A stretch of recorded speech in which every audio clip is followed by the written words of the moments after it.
다 같이 한 마음으로 야고보서 1장 2절의 말씀 같이 합독해 보도록 합니다. 내 형제들아, 너희가 여러 가지 시험을 당하거든 온전히 기쁘게 여기라. 아멘. 여기서 형제는 예수를 나의 구원자로 모셔드린 그리스도인들을 말합니다. 나의 자녀들아, 너희가 여러 가지 시험을 당하거든 온전히 기쁘게 여기라. 기쁨으로 충만하라는 것입니다. 주님께서 오늘 우리들에게 말씀합니다. 기뻐하여라. 어떤 시험을 당하여든 기뻐하여라. 그리고 우리는 이 말씀에 힘을 다해서 순종하셔야 돼요. 여러분이 누군가를 바라보면서 나도 저분처럼 닮아가고 싶다, 저분의 신앙은 참 성숙해졌어, 저분은 참 믿음이 좋아 라고 하시는 분은 어떤 분일까요? 말씀에 순종하는 사람이죠. 그분에게도 우리와 동일하게 여러 가지 시험을 당할 때 우리가 느끼는 모든 감정을 다 느낍니다. 때로는 분노하기도 하고 두렵기도 하고 낙심이 되기도 하고 무섭기도 하면서 짜증도 나고 누군가를 탓하고 저주하고 싶은 마음까지 들 수 있습니다. 그러나 여러분이 존경하고 닮고 싶은 그분은 갈라디아서 2장 20절의 말씀을 힘차게 삶 속에서 이뤄내는 것입니다. 내가 그리스도와 함께 십자가에 못 박혔나니 그런즉 이제는 내가 사는 것이 아니요. 아멘. 환경이, 나의 감정, 나의 이성, 나의 생각, 오늘 내가 하고 싶은 모든 것을 다 드러내는 것이 아니요, 오직 내 안에 그리스도께서 사시는 것이라.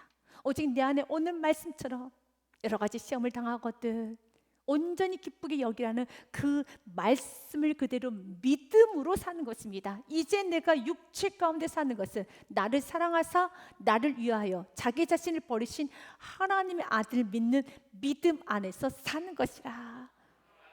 주님께서 말씀하셨어요. 여러 가지 시험을 당하거든 온전히 기뻐하여라. 이 기뻐하란 말씀을 그대로 순종하면서 주님, 나는 기뻐할 수 없는 상황에서 순종합니다. 이제는 내가 산 것이 아니기 때문에 내 안에 그리스도께서 사신 것이기 때문에 나는 순종합니다. 이렇게 나의 삶 속에 순종하면은 오늘 4절 말씀 그대로 우리의 인생은 부족함이 없는 온전한 인생이 되는 것입니다. 아주 근사한 인생이 되는 것입니다. 여러분, 부족함이 없는 인생, 성숙한 인생이라고 하죠. 성숙을 넘어 완숙한 인생, 아름다운 향기 나는 인생이 되죠. 그러나 반대로 여러 가지 시험을 당할 때 기뻐하라는 말씀을 거부하고 내가 감정이 올라오는 대로 불평하고 원망하고 분노하고 슬퍼하고 두려워한다라면 우리의 인생은 아주 미숙해집니다. 주님은 우리들에게 말씀합니다. 무조건적으로 순종하여라. 무조건적으로 기뻐하여라. 이렇게 기뻐하기 시작하면, 말씀에 순종하기 시작하면 하나님께서 우리들에게 너무 많은 은혜를 부어주어서 우리들의 삶 속에 성숙의 열매가 맺어지게 돼요. 그 삶을 하나님의 사람 요셉이 살았습니다. 요셉은 그의 나이 17세 때 구덩이에 던져져요. 형들의 미움을 받았어요. 시험을 받죠. 정말 말씀 그대로 여러 가지 시험을 받습니다. 구덩이에 던져지고 예굽의 노예로 팔려가며 또한 보디발의 아내 유혹을 거절했다는 이유로 죄수로 감옥에 들어가게 됩니다. 억울하죠.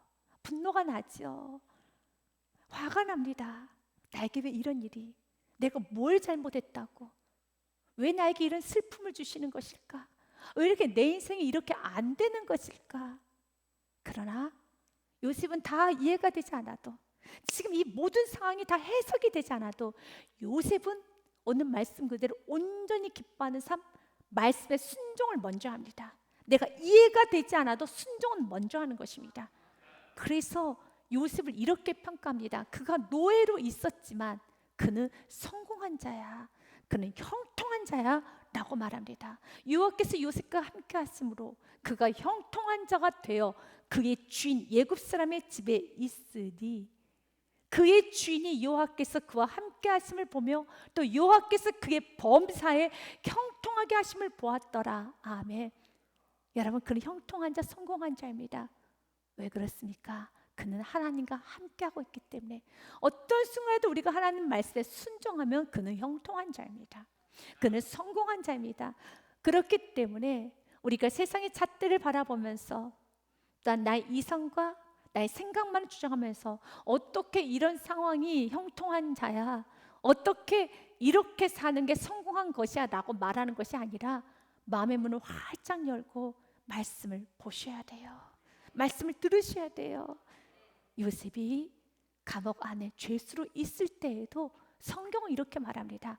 간수장은 그의 손에 맡긴 것을 무엇인지 살펴보지 아니하였으니 이는 여호와께서 요셉과 함께 하심이라. 여호와께서 그를 범사에 형통하게 하셨더라. 아멘. 주님 말씀합니다. 그가 죄수였어도 그는 형통한 자야. 어떤 순간에도 하나님의 말씀을 지키는 자가 형통한 자입니다. 여러분, 그 상황을 하나님께서 주셨을 때는, 문제를 주셨을 때는, 시험을 주셨을 때는 답안도 있습니다. 해결책도 있습니다. 지금 내 눈에 보이지 않는 것뿐이지 하나님의 방법은 수천 수만 가지입니다. 길이 없다고요? 아니에요. 하나님에게서는 길이 없지 않습니다. 하나님을 제한하지 마십시오. 하나님 무에서 유를 창조하신 분이시며 하나님은 천지 만물을 창조하신 분이시며 길이 없다면 하나님께 직접 길을 만드시는 분이십니다. 그래서 이사야서 말씀에 보면은 43장 말씀에요. 보라, 내가 새 일을 행하리니 이제 나타낼 것이라. 너희가 그것을 알지 못하겠느냐? 반드시 내가 광야에서 길을, 사막에서 강을 내리니. 아멘. 만들어 버리시겠다는 겁니다. 길이 없느냐? 나는 길을 만드시는 분이란다. 20절 말씀에 장차 들짐승 곧 순양이와 타조도 나를 존경할 것은 어떻게 이런 일이, 어떻게 이런 신의 한 수가 있으셨나? 라고 나를 존경할 것은 내가 광야에서 물을, 사막에서 강들을 내어 내 백성, 내가 택한 자에게 마시게 할 것입니다. 주님께서는요, 마시게 하여 주십니다. 주님은 요셉을 어떻게 세우셨는지 우리는 말씀을 통해 너무 잘 압니다. 주님께서 이 말씀을 통해서도 우리가 믿고 어떤 상황에서도 인내하고 그 인내하는 과정에서 기쁨으로 인내하기 원합니다. 우리가 해야 되는 건 무엇입니까? 하나님께서는 광야에서도 물을, 사막에서도 강을 내시는 분이심을 믿고 우리가 해야 되는 건 21절입니다. 같이 읽습니다. 시작. 이 백성은 내가 나를 위하여 지었나니 나를 찬송하게 하려 함이라. 아멘. 주님을 찬양해야 되는 것이고, 오늘 본문 말씀처럼 여러 가지 시험을 당하거든 너희는 온전히 기뻐하여라. 밥소르기 목사님의 말을 인용하고 싶습니다. 그리고 리처드 포스터의 말까지도 인용하겠습니다. 주님이 당신의 뜨거운 열심을 진정시키지 않는 한 대항하여 싸우십시오. 싸울 만한 은혜가 있으면 믿음으로 일어나서 고난에 대항하고 맞서십시오. 그러나 지금 현재 당하는 고난이 하나님 나라의 목적을 달성하기 위해 하나님께서 의도하신 것이라면, 성령의 증거가 확실하다면 당신의 영혼을 미쁘신 조물주에 맡기고 선을 행하십시오. 우리가 행해야 되는 선이 무엇입니까? 기뻐하는 겁니다. 우리가 행해야 되는 선이 무엇입니까? 어떤 순간에도 찬송하는 것입니다. 베드로전서 말씀 4장 19절 말씀에 이렇게 되어 있습니다. 너희는 창조주를 의탁하고 우리는 선을 행하여야 됩니다. 그러므로 하나님의 뜻대로 고난을 받는 자들은 또한 선을 행하는 가운데 그의 영혼을 미쁘신 창조주께 의탁할지어다. 아멘. 주님께 여러 가지 시험을 맡기고 우리는 오늘 해야 될, 내가 해야 되는 일, 선을 행하십시오. 오늘 주님 우리에게 말합니다. 여러 가지 시험을 당하거든 기뻐하여라. 일단 두 번째로 시험, 고난을 주신 이유는 무엇인가? 세 번째는 하나님께서 우리에게 고난을 주심으로써 하나님께서 받으시고 싶어 하신 영광은 무엇인가? 이 세 가지를 오늘 말씀을 통해서 보기 원합니다. 첫 번째, 여러 가지 시험을 당할 때 성경은 우리에게 분명하게, 모호하게 말씀하지 않지요. 뭐라고 말씀하십니까?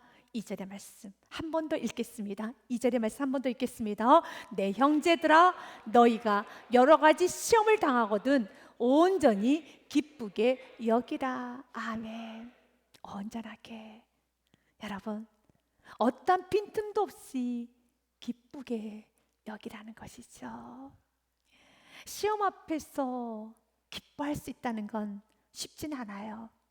여러분이 시험에 낙방하였을 때, 지갑을 잃어버렸을 때, 카드를 분실했을 때, 여러분 소중한 물건을 잃어버렸을 때, 누군가 나를 향해 음해하였을 때, 내가 너무 수치야 무시를 당했을 때, 나에게 질병이 찾아왔을 때, 내 일이 되지 않았었을 때, 내가 계획하고 꿈꿨던 일이 산산조각 부서졌을 때, 내가 다치고 넘어졌을 때, 누군가 나를 향해서 비난과 폭언과 폭력을 행사했었을 때, 어떻게 우리가 기뻐할 수 있겠습니까?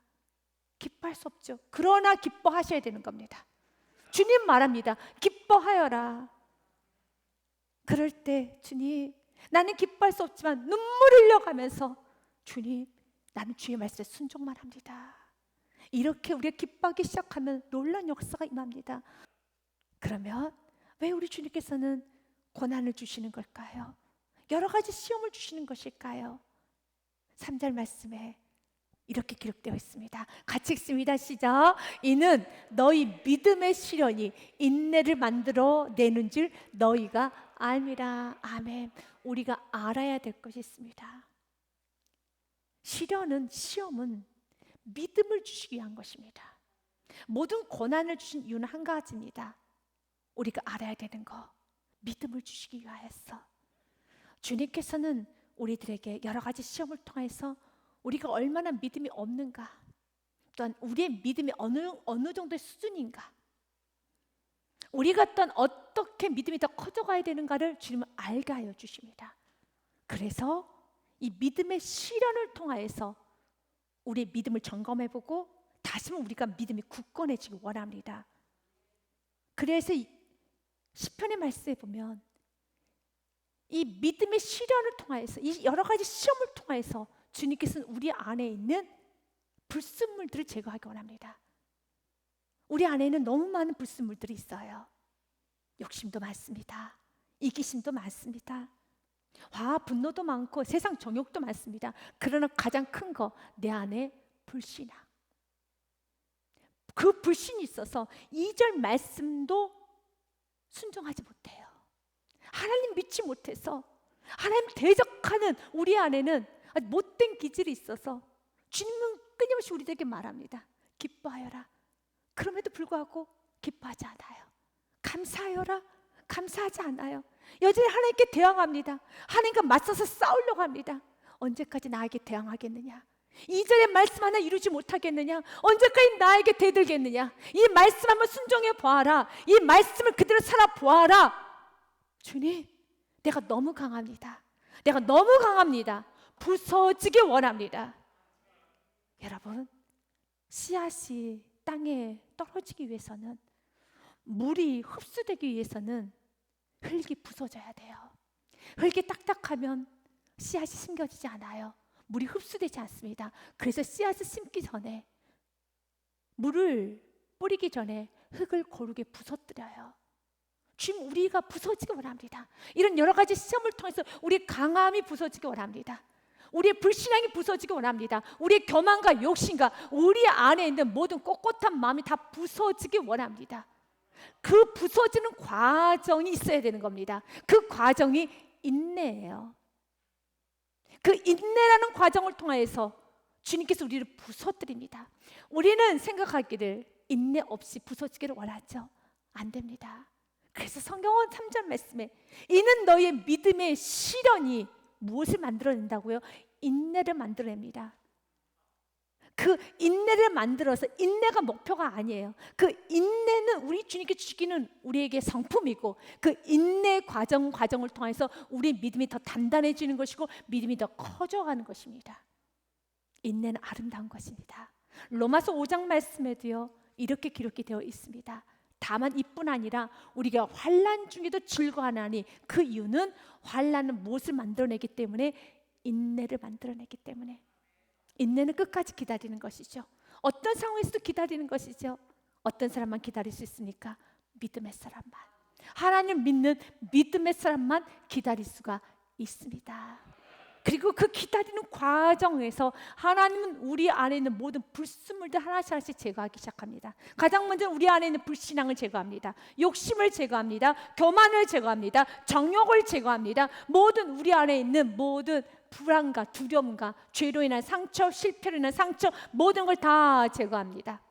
시편 66편 말씀에 보니 하나님이여 주께서 우리를 시험하시되 우리를 단련하시기를 은을 단련함 같이 하셨으며 우리를 끌어 그물에 걸리게도 하시고 어려운 짐을 우리의 허리에 메어 두시기도 하시며 사람들이 우리 머리를 타고 진 누르게도 하시고 우리가 불과 물을 통과하였더니 그러나 결론은요 주께서 우리를 끌어내사 풍부한 곳에 들이셨나이다. 아멘. 주님께서는 여러 가지 시험을 통해서 결론은 우리를 풍부한 것으로, 풍부는 어디에 있습니까? 예수 그리스도 아래. 이제 예수님 한 분으로 만족하는 삶, 이 모든 여러 가지 시험을 통하여서 결론은 주님께서 우리에게 풍부, 예수 한 분을 만족하는 삶, 자족하는 삶으로 우리를 인도하여 주어서 세상 모든 것이 다 없어져도 나는 괜찮습니다. 그러나 예수는 내게 주옵소서.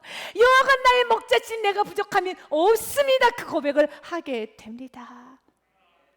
욥기서 23장 10절 말씀도요.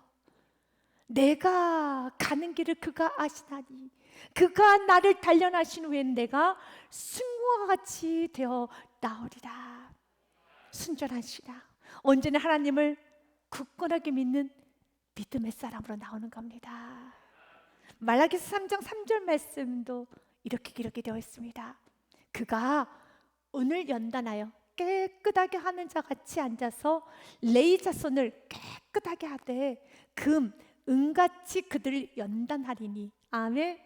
우리를 깨끗하게 하기 위하여서 불순물 주님을 보고 싶어 하지 않습니다. 주님은 우리를 향한 기대가 아주 큽니다.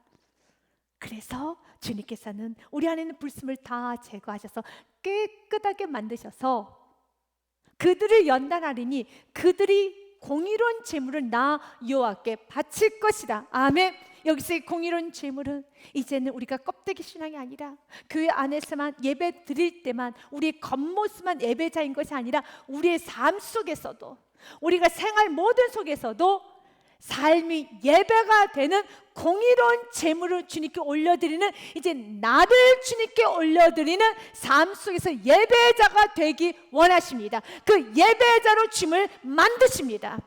여러 가지 시험을 통하여서요.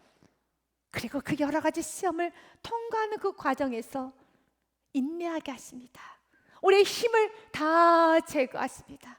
우리 안에 있는 자아를 완전히 제로화시킵니다. 영성신학자였던 에벌린 언더힐의 말이 참 의미가 있습니다.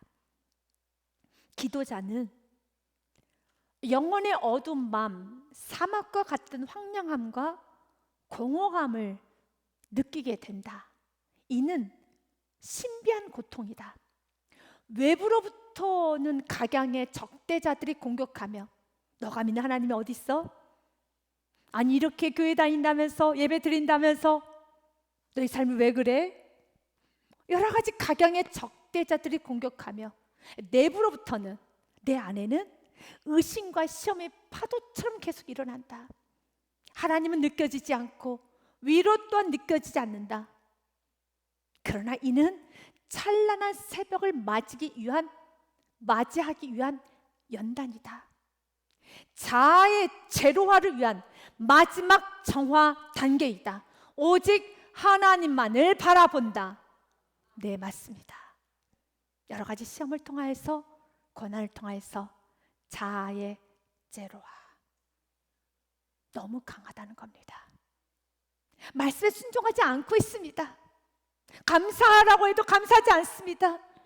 끊임없이 하나님 앞에 감사하지 못할 이유만 제시하고 있습니다. 아니, 그 이유를 고민하고 제시하지 말고 난 너에게 오늘 요구하는 것은 기뻐하라, 감사하라, 할렐루야 해봐라, 감사합니다 입으로 선포해봐라. 우리 안의 생각 마음까지 통제하지 못하더라도 주 이 말씀에 내가 순종하면서 내가 지금 누군가에게 아픔을 당하고 누군가 나를 짓누르고 누군가 나에게 상처를 냈고 내가 이렇게 가난하고 내가 이렇게 병들어 있어도 내가 이렇게 고통과 통증 가운데 있어도 할렐루야, 할렐루야, 하나님 감사합니다. 선포하여라, 선포하여라.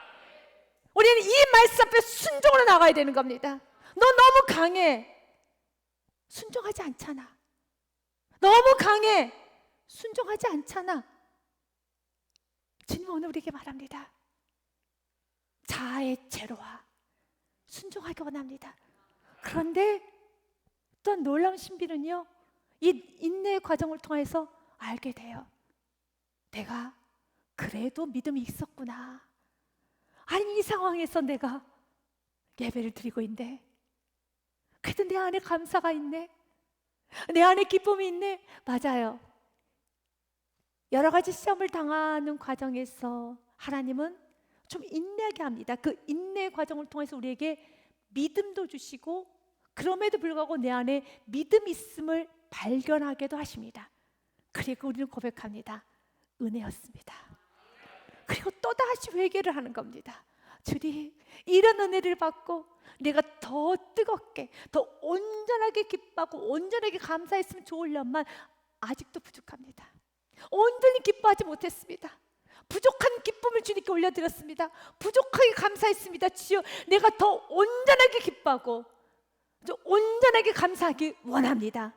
그래서 다니엘서 말씀해 보면 시험을 잘 여러분 통과하신 분들은, 연단을 잘 받으신 분들은 지혜자가 돼요. 어떤 지혜자가 되는가?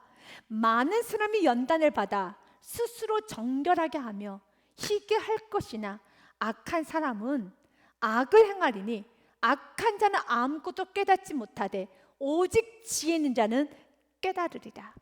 악한 자와 지혜자의 다른 점, 악한 자는 고난 가운데 여러 가지 시험 가운데 깨달음이 없어요. 불평 원망만 합니다. 그러나 지혜자는, 연단을 제대로 받은 사람들은 이 연단의 시간이, 이 인내의 시간이 얼마나 아름답고 고귀한 것인가를 계속 깨달아가면서 오히려 더 스스로 정결하려고 노력을 합니다. 더 스스로 이 환난과 여러 가지 시험 가운데 내가 누군가에게 아픔을 당하고 내가 실수를 하고 내가 뭔가를 잊어버리게 되고 내 계획대로 되지 않았었을 때, 그때 더 이 시간을 통해서 내 안에 불순물이 무엇인가, 내 안에 어떤 우상이 있었는가, 내가 매었던 것은 무엇인가, 내가 어떤 부분에서 영적으로 지금 둔화되어 가고 있는가를 자꾸 깨달으면서 스스로 정결하게 하려고 노력을 하는 자, 그런 자가 지혜로운 자며 그런 자가 되어 간다라는 것입니다. 그래서 인내를 소중히 여겨요. 시험 당하는 그 시험 자체를 소중히 여기면서 분별해 갑니다. 내 안에 불순물을 찾아가기 시작합니다. 내 안에 어그러진 부분을 찾아가기 시작합니다. 그리고 더 나아가서 내 안에 얼마나 귀한 믿음이 하나님의 은혜로 내 안에 잠재되어 있는지도 깨닫게 됩니다. 그러면서 더 감사하게 되죠. 더 찬양하게 되죠. 이제 마지막으로 하나님께서는 우리에게 왜 시험을 주시며 하나님께서 받으시고 싶어 하시는 영광, 하나님께서 이루고자 하시는 하나님의 뜻은 무엇인가를 4절을 통해서 보기 원합니다. 같이 읽겠습니다. 인내를 온전히 이루라. 이는 너희로 온전하고 구비하여 조금도 부족함이 없게 하려 함이라. 아멘. 하나님은 우리를 향한 여러분 뜨거운 기대가 있어요. 우리를 조금 더 부족함이 없게 만드시기 위하여서, 우리를 완전하고 온전한 자로 만들기 위하여서 주님께서는 우리에게 여러 가지 시험을 주시는 겁니다. 주님은 우리의 믿음이, 주님을 향한 그 뜨거운 사랑, 우리의 모습이 하나님 보시기 너무 귀하고 정말 많은 사람들에게 하나님의 자녀다운 모습이 드러나기 원합니다. 조금 더 부족함이 없어지기 원합니다. 여러분, 요셉의 생애 기억하십니까? 그는 말씀 그대로 여러 가지 시험을 당했어요. 그 시험이 그 순간 해석이 안 됐습니다. 그러나 그는 말씀 그대로 순종하여서 기뻐하였습니다. 그리고 때가 되었었을 때 하나님께서는 왜 시험을 주셨는지 다 알게 해주셨고 결론으로 하나님은 그를 세우셨는데요. 역시 하나님의 뜻 그대로 부족함이 없는 인생으로 요셉을 만들어 주셨습니다. 그의 부족함이 없는 인생은 창세기 마지막 장에 형제들 향하여서 그가 했던 고백을 통해 보면 알 수가 있습니다. 너무 아름다워요. 우리가 이렇게 살아야 되는 겁니다. 당신들이, 여기서 당신들은 형제들을 말합니다. 형제들이여, 나를 이곳에 팔았다고 해서 근심하지 마소서, 한탄하지 마소서. 하나님이 생명을 구원하시려고 나를 당신들보다 먼저 보내셨나이다. 용서의 사람, 사랑의 사람, 너그러운 사람. 여러분 온전하죠? 주님, 우리가 이런 사람이 되기를 주님 기대하고 있습니다.